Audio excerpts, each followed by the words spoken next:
আজকের গল্প অতৃপ্ত আত্মা। আমরা চট্টগ্রাম পুরনো রেল স্টেশনের পাশে থাকতাম। প্রতিদিন রাতে বন্ধুদের সাথে রেল লাইনে আড্ডা দিয়ে মদ, গাঁজা, হিরোইন খেতাম। আমাদের পছন্দের আড্ডা দেওয়ার জায়গাটা ছিল দুই রেল স্টেশনের মাঝ বরাবর, মানে আমাদের ডান পাশেই ট্রেন চলাচল করত। জায়গাটা পুরো অন্ধকার ছিল, ঝোপঝাড় গাছপালায় ভরা। স্টেশন গার্ড ছাড়া দিনের বেলায় কেউ সাহস করতো না ওখানে যেতে। সবাই ওই জায়গাটাকে ভয় পেত, বলতো ওখানে নাকি মানুষ মারা গেছে ট্রেনে কাটা পড়ে। আমরা ওইসব পাত্তা দিতাম না, বরং আমাদের জন্য সুবিধাই হতো।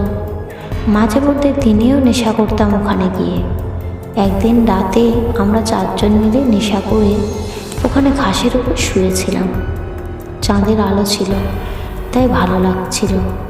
4 জনই মোটামুটি মাতাল মাতাল অবস্থা। আমার হালকা চোখ বুজে আসতে হঠাৎ একটা কান্নার শব্দ শুনতে পেলাম। আমি উঠে দেখলাম আমাদের থেকে প্রায় 30 হাত দূরে ছোট একটি বাচ্চা রেল লাইনের উপর শুয়ে আছে আর কান্না করছে। আমি এই দৃশ্য দেখে ভয় পেয়ে গেলাম। আশেপাশে কোনো ঘর বাড়িও নেই যে বাচ্চা ওখান থেকে আসবে। তারপর আমি বন্ধুদের ডাকতে লাগলাম, কিন্তু আমার বন্ধুরা উঠল না। ঘড়ি দেখলাম তখন প্রায় রাত 3:40। প্রায় 20 মিনিট ধরে বাচ্চারা কান্নার শব্দ শুনতে পেলাম। শব্দ বন্ধ হওয়ার পর বন্ধুদের জাগিয়ে সব খুলে বললাম।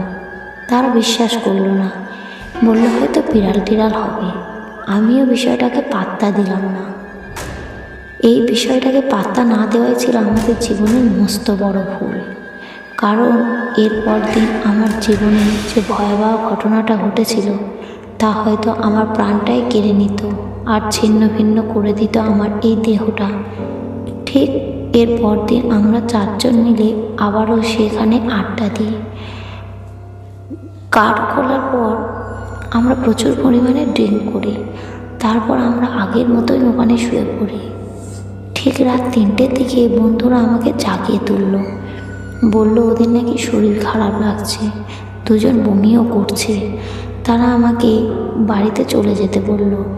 তারাও চলে যাচ্ছে, কিন্তু ড্রিঙ্ক বেশি করতে আমারও পুরো মাথা ব্যথা করছে, ঝিমঝিম করছে। আমি ঘুমের ঘোরে তাদের যেতে বললাম, কিন্তু ফ্রেন্ডরা আমাকে বারবার জাগিয়ে তুলতে লাগলো। আর আমি বিরক্ত হয়ে তাদের যেতে বললাম আর শুয়ে পড়লাম। তারাও বিরক্ত হয়ে চলে গেল। তারা যাওয়ার কিছুক্ষণ পর হঠাৎ আমার ঘুম ভাঙল একটি মেয়ের কান্নার শব্দ শুনে। উঠে তাকিয়ে দেখলাম চাঁদের আলোতে একটা মেয়ে রেল লাইনের উপর হাঁটু গেড়ে বসে মাথা নিচু করে খুব জোরে জোরে কান্না করছে। গতকাল ছোট্ট বাচ্চাটা যেখানে ছিল ঠিক ওই জায়গাতে মেয়ে বসে আছে। মেয়েটা এত জোরে জোরে কান্না করছিল যে মনে হচ্ছিল কেউ তাকে মারছে। আমি ঘুম থেকে উঠে ওই মেয়েটাকে দেখে ভয় পেয়ে যাই। পরে ভাবলাম হয়তো রেল স্টেশনের পাগল টাগল হবে। সাহস করে এই কেড়ে বলে কয়েকবার ডাক দিলাম, কিন্তু কোনো রিপ্লাই পেলাম না। মেয়েটা কেঁদেই চলেছে। আমি বিরক্ত হয়ে লাইন থেকে একটা শিল পাথর নিয়ে তার দিকে ছুঁড়ে দিলাম। পাথরটা মেয়েটার পাশে পড়তেই কান্নার শব্দ থেমে গেল। তারপর মেয়েটা আমার দিকে তাকালো, আর চেয়ারটা ঠিক বুঝে ওঠার আগেই সে রেল লাইন থেকে হেঁটে পাশের ঝোপের ভেতরে চলে গেল। আমি ঘড়ি দেখলাম ঠিক 4টে বাজে। ঘরের দিকে চলে যাব ভেবে আমি উঠতে লাগলাম, কিন্তু আমি উঠতে পারছি না। মারাত্মক ব্যথা করছিল ঘাড়ে। অনেক কষ্টে দাঁড়ালাম, কিন্তু শরীর নাড়াতে পারছি না। খুব বাজে একটা গন্ধ নাকে লাগছিল। হঠাৎ আবিষ্কার করলাম কে যেন আমার ঘাড়ে বসে আছে। তার 2 পা আমার গলার পাশ দিয়ে এসে ঝুলছে এবং 2 হাত দিয়ে আমার মাথায় চুল ধরে টানছে আর মুখে খামচি দিচ্ছে। আমি চিৎকার করতে থাকি আর হাত দিয়ে নিজের মুখমণ্ডলে প্রাণপণ চেষ্টা করি। এইভাবে প্রায় অনেকক্ষণ যায়। কখন বেহুশ হয়ে গেছি বলতে পারবো না।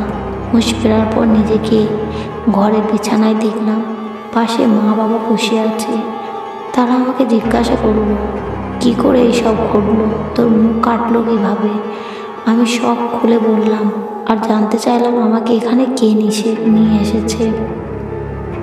তখন বাবা বলল, এলাকার কিছু লোক স্টেশনের পাশে মসজিদে নামাজ পড়তে যান।